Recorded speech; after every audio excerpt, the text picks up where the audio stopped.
ಹಾಗೂ ಜಾತ್ಯತೀತ ಜನತಾದಳದ ಅಭ್ಯರ್ಥಿಗಳಾಗಿ ಎರಡೂ ಪಕ್ಷಗಳ ಕಾರ್ಯಕರ್ತರ ಒಂದು ಶ್ರಮದಿಂದ ಆಯ್ಕೆಯಾಗಿರ್ತಕ್ಕಂಥ ಎಲ್ಲ ಸದಸ್ಯರುಗಳಿಗೆ ನಮಗೆಲ್ಲರಿಗೂ ಹಿರಿಯರಾಗಿರ್ತಕ್ಕಂಥ ಸಂಘಟನೆಗೆ ಮಾರ್ಗದರ್ಶನವನ್ನು ನಮ್ಮೆಲ್ಲರಿಗೂ ಸ್ಫೂರ್ತಿದಾಯಕವಾಗಿ ನೀಡ್ತಾ ಇರತಕ್ಕಂಥ ಯಡಿಯೂರಪ್ಪನವರ ನೇತೃತ್ವದಲ್ಲಿ ಬಿಜೆಪಿಯ ರಾಜ್ಯ ಘಟಕದ ಅಧ್ಯಕ್ಷರು ಕ್ರಿಯಾಶೀಲ ಯುವ ನಾಯಕರು ಆಗಿರತಕ್ಕಂಥ ವಿಜೇಂದ್ರ ಅವರ ಸಾರಥ್ಯದಲ್ಲಿ ಈ ದಿನ ಈ ಒಂದು ಸನ್ಮಾನದ ಸಮಾರಂಭದ ವೇದಿಕೆ ಮೇಲೆ ಕೇಂದ್ರ ಸರ್ಕಾರದ ಸಚಿವರುಗಳಾಗಿರ್ತಕ್ಕಂಥ ಸಹೋದ್ಯೋಗಿ ಮಿತ್ರಗಳು ಆಗಿರ್ತಕ್ಕಂಥ ಹಿರಿಯರು ಆಗಿರ್ತಕ್ಕಂಥ ನಮ್ಮ ಪ್ರಹ್ಲಾದ್ ಜೋಶಿ ಅವರು, ಸಹೋದರಿ ಶೋಭಾ ಕರಂದ್ಲಾಜೆ ಅವರು, ಸೋಮಣ್ಣ ಅವರು ಹಾಗೂ ಎಲ್ಲ ನೂತನವಾಗಿ ಆಯ್ಕೆಯಾಗಿರ್ತಕ್ಕಂಥ ಎಲ್ಲ ನನ್ನ ಸಹೋದ್ಯೋಗಿ ಸಂಸತ್ ಸದಸ್ಯರುಗಳು, ವೇದಿಕೆಯ ಮುಂಭಾಗದಲ್ಲಿ ಎರಡೂ ಪಕ್ಷಗಳ ಶಾಸಕ ಮಿತ್ರರು ಮತ್ತು ಮಾಜಿ ಶಾಸಕರುಗಳು ಮತ್ತು ಪಕ್ಷದ ನಿಷ್ಠಾವಂತ ಕಾರ್ಯಕರ್ತರ ಸಮ್ಮುಖದಲ್ಲಿ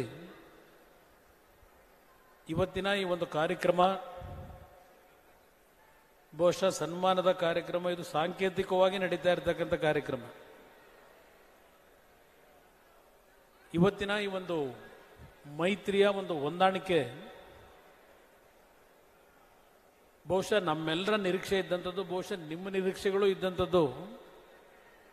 26-27 ಸ್ಥಾನಗಳಲ್ಲಿ ನಾವು ಗೆಲ್ತೀವಿ ಅಂತಕ್ಕಂಥ ಒಂದು ವಿಶ್ವಾಸ ಇಟ್ಕೊಂಡಿದ್ವಿ. ಇವತ್ತು ಎರಡೂ ಪಕ್ಷಗಳ ವತಿಯಿಂದ 19 ಲೋಕಸಭೆಗೆ ಕರ್ನಾಟಕ ನಾಡಿನ ಜನತೆ ಆಶೀರ್ವಾದವನ್ನೇನು ಮಾಡಿದ್ದಾರೆ. ಪ್ರಥಮವಾಗಿ ಭಾರತೀಯ ಜನತಾ ಪಕ್ಷದ ಮತ್ತು JDS ಪಕ್ಷದ ನಿಷ್ಠಾವಂತ ಕಾರ್ಯಕರ್ತರುಗಳ ಶ್ರಮಕ್ಕೆ ಮತ್ತು ನಾಡಿನ ಜನತೆಯ ಆಶೀರ್ವಾದಕ್ಕೆ ಈ ವೇದಿಕೆಯ ಮುಖಾಂತರ ನನ್ನ ಹೃದಯ ತುಂಬಿದ ಕೃತಜ್ಞತೆಗಳನ್ನು ಸಲ್ಲಿಸಲಿಕ್ಕೆ ಬಯಸ್ತಾ ಇದ್ದೇನೆ. ನಮ್ಮ ಪಕ್ಷದ ಕಚೇರಿಯಲ್ಲಿ, JDS ಪಕ್ಷದ ಕಚೇರಿಯಲ್ಲಿ ಇತ್ತೀಚೆಗೆ ಒಂದು ಕಾರ್ಯಕ್ರಮ ಮಾಡಿದ್ರು. ಅಲ್ಲೊಂದು ಒಂದು ಸನ್ಮಾನ ಮಾಡಬೇಕು ಅಂತ ಹೇಳಿ ಪ್ರಥಮವಾಗಿ ನೂತನ ಸಚಿವರಾಗಿ ಬಂದಂಥ ಸಂದರ್ಭದಲ್ಲಿ ನಾಡಿಗೆ ನಮ್ಮ ಕಾರ್ಯಕರ್ತರು ಅತ್ಯಂತ ಉತ್ಸಾಹದಲ್ಲಿ ಅಭಿನಂದನೆಯನ್ನೇ ನೀಡಿದರು. ಆ ಕಾರ್ಯಕ್ರಮದಲ್ಲಿ ನನ್ನ ಹೃದಯದಲ್ಲಿದ್ದಂಥ ಭಾವನೆಗಳನ್ನೇನು ವ್ಯಕ್ತಪಡಿಸಿದ್ದೆ ಪುನಃ ಇನ್ನೊಂದು ಬಾರಿ ನಿಮ್ಮೆಲ್ಲರ ಮುಂದೆ ಇಡಬೇಕು ಅನ್ನೋದು ನನ್ನ ಹೃದಯದಲ್ಲಿರ್ತಕ್ಕಂಥ ಇಚ್ಛೆ. ಬಹುಶಃ ಇಲ್ಲಿ ಹಿಂದೆ ನಡೆದಂಥ ಕೆಲವು ಘಟನೆಗಳನ್ನು ಸ್ಮರಿಸ್ಕೊಳ್ಳೋದಾದರೆ, ಇವತ್ತೇನಾದರೂ ಕುಮಾರಸ್ವಾಮಿ ಅಂತವನು ಇವತ್ತು ನಾಡಿನಲ್ಲಿ ಪರಿಚಯ ಆಗಿದ್ರೆ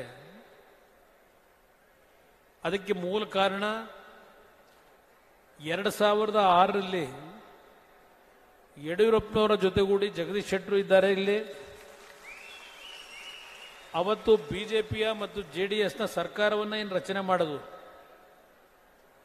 ನನಗಿಂತ ಹಿರಿಯರಿದ್ದರು. ಸನ್ಮಾನ್ಯ ಯಡಿಯೂರಪ್ಪನವರು ನನಗೆ ಮುಕ್ತವಾದಂಥ ಅವಕಾಶಗಳನ್ನು ಕೊಟ್ಟು ಎರಡೂ ಪಕ್ಷಗಳ ಜೊತೆಗೂಡಿ ಒಂದು ಅತ್ಯುತ್ತಮವಾದಂಥ ಸರ್ಕಾರವನ್ನು ನಡೆದಂಥದ್ದೇನಿದೆ, ಆ ಸಂದರ್ಭದಲ್ಲಿ ನಾಡಿನ ಜನತೆ ಈ ಒಂದು ಹೊಂದಾಣಿಕೆ ಶಾಶ್ವತವಾಗಿರಬೇಕು ಅಂತಕ್ಕಂಥದ್ದು ಬಯಸಿದ್ರು. ಆ ಒಂದು ಜನತೆಯ ಒಂದು ಭಾವನೆಗಳನ್ನು ನಾನು ಮುಂದುವರಿಸಬೇಕು ಅನ್ನೋದು ನನ್ನ ಸ್ವಂತ ಇಚ್ಛೆ ಇದ್ದಂಥದ್ದು. ಅಂಥ ಒಂದು ಸಂದರ್ಭದಲ್ಲಿ ನಾನು ಅಧಿಕಾರ ಕೊಡಬೇಕಾದ್ರೆ ನನ್ನಿಂದ ಆದಂಥ ತಪ್ಪಲ್ಲ ಅದು. ಕೆಲವರು ಕುತಂತ್ರಗಳನ್ನ ನಡೆಸಿ ಅವತ್ತಿನ ಒಂದು ಅಧಿಕಾರ ಮುಂದುವರಿಯತಕ್ಕಂಥದ್ದಕ್ಕೆ ಕೆಲವು ಸಮಸ್ಯೆಗಳನ್ನೇ ಒಡ್ಡಿದ್ರು. ಅದರಿಂದ ಇವತ್ತು ಈ ರಾಜ್ಯದಲ್ಲಿ ಕಾಂಗ್ರೆಸ್ ಪಕ್ಷ ಉಳಿದಿದೆ. ಬಹುಶಃ ಅವತ್ತು ನಮ್ಮ ಎರಡೂ ಪಕ್ಷಗಳ ಹೊಂದಾಣಿಕೆ ಮುಂದುವರೆದಿದ್ರೆ ಕರ್ನಾಟಕದಲ್ಲಿ ಇಷ್ಟೊತ್ತಿಗೆ ಕಾಂಗ್ರೆಸ್ ಪಕ್ಷ ಸಂಪೂರ್ಣವಾಗಿ ನೆಲ ಕಟ್ತಾ ಇತ್ತು ಅನ್ನೋದು ನನ್ನ ಅಭಿಪ್ರಾಯ. ನಾನು ಇವತ್ತು ಸಾರ್ವಜನಿಕವಾಗಿ ಹೇಳ್ತೇನೆ, ಎಲ್ಲೇ ಹೋದ್ರು ನನಗೂ ಮತ್ತು ಬಿಜೆಪಿಯ ಶಾಸಕ ಮಿತ್ರರಿರ್ಬೋದು, ಬಿಜೆಪಿಯ ಕಾರ್ಯಕರ್ತರಿರ್ಬೋದು, 100ಕ್ಕೆ 99 ಭಾಗ ಅತ್ಯಂತ ವಿಶ್ವಾಸದಲ್ಲಿ ನಾವಿದ್ದೇವೆ ಅಂತಕ್ಕಂಥದ್ದನ್ನು ನಾನು ಎಲ್ಲ ಸಭೆಯಲ್ಲಿ ಹೇಳ್ತೇನೆ. 2018 ಸಭೆ ನಾನು ಮುಖ್ಯಮಂತ್ರಿ ಆಗಿದ್ದ ದಿನವನ್ನು ನೆನೆಸ್ಕೊಂಡೆ. ಮೊನ್ನೆ ದಿನ ಒಂದೇ ತಿಂಗಳಿಗೆ ನಾನು ನಮ್ಮ ಕಚೇರಿಯಲ್ಲಿ ಸನ್ಮಾನ ಮಾಡಿದ್ರು. ಆ ಸನ್ಮಾನ ಸಭೆಯಲ್ಲಿ ಅವತ್ತು ರಾಜ್ಯದ ಮುಖ್ಯಮಂತ್ರಿಯಾಗಿ ಕಣ್ಣಲ್ಲಿ ನೀರಾಗ್ತಕ್ಕಂಥ ಒಂದು ದೃಶ್ಯ ಬಹುಶಃ ತಾವುಗಳು ಇವತ್ತು ನೆನಪಿಸ್ಕೊತೀರಿ ಅಂತಕ್ಕಂಥದ್ದು ನನ್ನ ಅಭಿಪ್ರಾಯ. ಅವತ್ತು ನನಗೆ ನಡೆದಂಥ ಘಟನೆಗಳೇನಿದೆ ಅವೆಲ್ಲ ಕೆಟ್ಟ ಘಟನೆಗಳು, ಕನಸುಗಳು ಅಂತಕ್ಕಂಥದ್ದು ನನ್ನ ಅಭಿಪ್ರಾಯ. ಒಳ್ಳೆಯ ಕೆಲಸವನ್ನ ಮಾಡ್ಲಿಕ್ಕೆ ಹೋದರೂ ಮಾಡ್ಲಿಕ್ಕೆ ಆಗಲಿಲ್ಲ. ಅದೇ ನಾನು ಮತ್ತು ಯಡಿಯೂರಪ್ಪನವರು ಜೊತೆಗೂಡಿ ಕೆಲಸ ಮಾಡಿದಾಗ ರಾಜ್ಯದಲ್ಲಿ ಯಾವ ರೀತಿಯ ಒಂದು ಆಡಳಿತ ನಡೀತಾ ಇತ್ತು ನಿಮ್ಮೆಲ್ಲರ ಕಣ್ಣು ಮುಂದೆ ಇವತ್ತು ಇದೆ ಅಂತಕ್ಕಂಥದ್ದು ನನ್ನ ಅಭಿಪ್ರಾಯ. ಎರಡೂ ಪಕ್ಷಗಳ ಹೊಂದಾಣಿಕೆ ಏನಿದೆ ಇದು ನ್ಯಾಚುರಲ್ ಅಲಯನ್ಸ್ ಅಂತಕ್ಕಂಥದ್ದನ್ನ ಎಲ್ಲರೂ ಚರ್ಚೆ ಮಾಡ್ತಾರೆ. ಬಿಜೆಪಿ ಜೆಡಿಎಸ್ನ ಹೊಂದಾಣಿಕೆ ಅದಕ್ಕೆ ಕಾರಣ ಬಹುಶಃ 1977 ನಾವೆಲ್ಲ ರಾಜಕಾರಣದಲ್ಲೇ ಇರಲಿಲ್ಲ. 75ರ ಎಮರ್ಜೆನ್ಸಿಯ ಸಂದರ್ಭದಲ್ಲಿ ಎಲ್ಲ ಪಕ್ಷಗಳು ಜೊತೆಗೂಡಿ, ಭಾರತೀಯ ಜನಸಂಘ ಇರ್ಬೋದು, ಜನತಾ ಪಕ್ಷ ಇರ್ಬೋದು, ಆ ಸಂದರ್ಭದಲ್ಲಿ ಕಾಂಗ್ರೆಸ್ ಎಲ್ಲ ಪಕ್ಷಗಳು ಸೇರಿ ಒಂದು ಸರ್ಕಾರವನ್ನು ರಚನೆ ಮಾಡಿದ್ದೇನಿದೆ. ಅಲ್ಲಿಂದಲೂ ಈ ಎರಡೂ ಪಕ್ಷಗಳ ಸಂಬಂಧ ಇದೆ. ಇಲ್ಲಿ ಬೇರೆ ಬೇರೆ ನಾವು ಆದಂಥ ಸನ್ನಿವೇಶಗಳು ಬಂದರೂ ನಮ್ಮಲ್ಲಿ ಯಾವುದೇ ರೀತಿಯ ಹೊಂದಾಣಿಕೆಯಲ್ಲಿ ಸಮಸ್ಯೆಗಳಿಲ್ಲ. ಬಹುಶಃ 2018ರ ಚುನಾವಣೆಯಲ್ಲಿ ನಾನು ಅವತ್ತು ಸಹ ಬಿಜೆಪಿಯ ಜೊತೆನಲ್ಲೇ ಹೊಂದಾಣಿಕೆಯಾಗಿ ಸರ್ಕಾರ ಆಗಬೇಕು ಅಂತ ಇದ್ದವನು. ಆದರೆ ನಾನು ಈ ಸಭೆಯಲ್ಲಿ ಎಲ್ಲ ವಿಷಯಗಳನ್ನು ಚರ್ಚೆ ಮಾಡಲಿಕ್ಕೆ ಹೋಗಲ್ಲ. ಅದು ಏನೇನು ನಡೆದಿದೆ ಅವೆಲ್ಲ ಮುಗಿದೋಗಿರ್ತಕ್ಕಂಥ ಅಧ್ಯಾಯ. ಇವತ್ತು ಕರ್ನಾಟಕ ರಾಜ್ಯದ ಜನತೆ ಭಾರತೀಯ ಜನತಾ ಪಕ್ಷ ಮತ್ತು ಜನತಾದಳದ ಹೊಂದಾಣಿಕೆಯನ್ನ ಮುಕ್ತ ಮನಸ್ಸಿನಿಂದ ಒಪ್ಪಿ ನಮಗೆ ಆಶೀರ್ವಾದ ಮಾಡಿದ್ದಾರೆ ಅಂತಕ್ಕಂಥದ್ದು ನನ್ನ ಅಭಿಪ್ರಾಯ. ಇವತ್ತು ದೇಶದಲ್ಲಿ ಗೌರವಾನ್ವಿತ ಪ್ರಧಾನಮಂತ್ರಿಗಳಾಗಿರ್ತಕ್ಕಂಥ 3ನೇ ಬಾರಿಗೆ ನರೇಂದ್ರ ಮೋದಿಯವರ ಆಡಳಿತದಲ್ಲಿ ನಾಡಿನ ದೇಶದ ಜನತೆ ಈ ದೇಶಕ್ಕೆ ಒಂದು ಸುಭದ್ರವಾದಂಥ ಸರ್ಕಾರ ಮತ್ತು ಹಲವಾರು ಆರ್ಥಿಕ ಬದಲಾವಣೆಗಳನ್ನು ಜಾರಿಗೆ ತಂದು ಆತ್ಮನಿರ್ಭರ ಕಾರ್ಯಕ್ರಮದ ಮುಖಾಂತರ ದೇಶ ಇವತ್ತು ಸ್ವಾವಲಂಬಿಯಾಗಿ ವಿಶ್ವಕ್ಕೆ ಸರಿಸಾಟಿಯಾಗಿ ಇವತ್ತು ಈ ದೇಶ ಮುಂದುವರಿಬೇಕು ಅಂತಕ್ಕಂಥದ್ದು ದೇಶದ ಜನತೆಯ ಭಾವನೆಗಳೇನಿದೆ. ಆ ಹಿನ್ನೆಲೆಯಲ್ಲಿ ಇವತ್ತು ನರೇಂದ್ರ ಮೋದಿಯವರ ನಾಯಕತ್ವಕ್ಕೆ 3ನೇ ಬಾರಿಗೆ ಸರ್ಕಾರವನ್ನು ರಚನೆ ಮಾಡತಕ್ಕಂಥ ಒಂದು ಅವಕಾಶವನ್ನು ಕಲ್ಪಿಸಿದ್ದಾರೆ. ಬಹುಶಃ ಮೊನ್ನೆಯ ದಿನ ನಮ್ಮ ಕೇಂದ್ರದ ವಿದೇಶಾಂಗ ಸಚಿವರು ಈ ಸರ್ಕಾರ ರಚನೆ ಆದ ನಂತರ ಮೊದಲನೆಯ ಒಂದು G7ನ ಒಂದು ಕಾರ್ಯಕ್ರಮಕ್ಕೆ ಪ್ರಧಾನಮಂತ್ರಿಗಳು ಹೋದರು. ಇಲ್ಲಿ ಪ್ರಹ್ಲಾದ್ ಜೋಶಿ ಅವರು ಇದ್ದಾರೆ. ಅಲ್ಲಿ ಅವರಿಗೆ ಕೊಟ್ಟಂತ ಸ್ವಾಗತದ ಬಗ್ಗೆ ಇಟಲಿನಲ್ಲಿ ವಿದೇಶಾಂಗ ಸಚಿವರು ಚರ್ಚೆ ಮಾಡ್ತಾ ಇದ್ರು ನಮ್ಮೆಲ್ಲರ ಜೊತೆಯಲ್ಲಿ.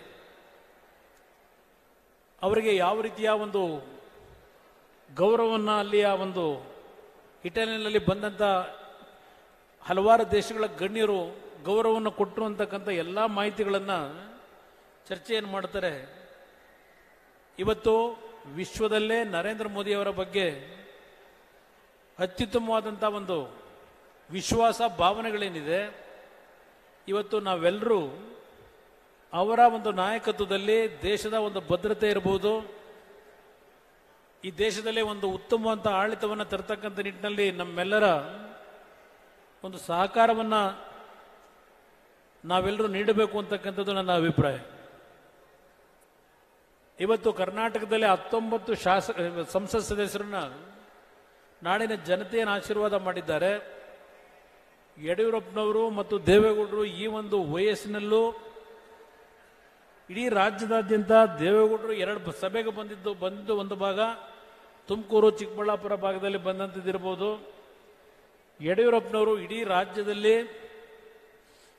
ಪಕ್ಷದ ಅಭ್ಯರ್ಥಿಗಳ ಗೆಲುವಿಗೆ ಅವರ ಒಂದು ಪ್ರವಾಸ ಏನು ಮಾಡಿದ್ದಾರೆ, ಈ 82ನೇ ವಯಸ್ಸಿನಲ್ಲಿ ಅವರ ಒಂದು ಹೋರಾಟ ಏನಿದೆ, ನಿಮ್ಮೆಲ್ಲರ ಪರವಾಗಿ ಯಡಿಯೂರಪ್ಪನವ್ರಿಗೂ ನಾನು ಅಭಿನಂದನೆಯನ್ನು ಸಲ್ಲಿಸಲಿಕ್ಕೆ ಬಯಸ್ತಾ ಇದ್ದೇನೆ.